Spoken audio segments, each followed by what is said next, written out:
Right now, if you sell a home in central New York, there is a long list of questions you need to answer.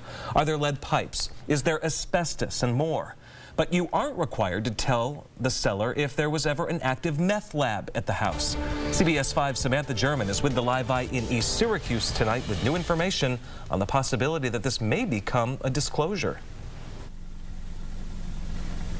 The most recent meth bust happened right here on Washburn Drive just 1 week ago. And now there's a push to make sure you know whether your house you're buying or renting from was a former meth lab. People that we spoke with who live around the area say they like this new idea. It was just days ago, an all too familiar scene played out yet again, this time in Oneida. Bottles, pipes, and chemicals, the tools to make meth. It was the fourth meth lab bust across the region just this month. And now there's a push to make sure home buyers know what happened inside.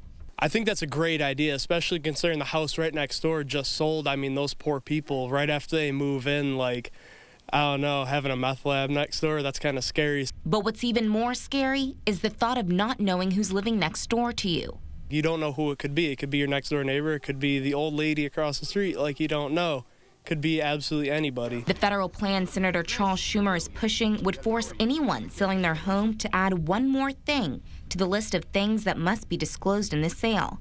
Was the house ever a meth lab? Only 5% of the homes used to make meth are ever disclosed. That means the total number of former meth-making homes could be well over 1,000 in the larger central New York area. Schumer says the chemicals used to make meth can cause dry mouth, headaches, nosebleeds, and breathing problems.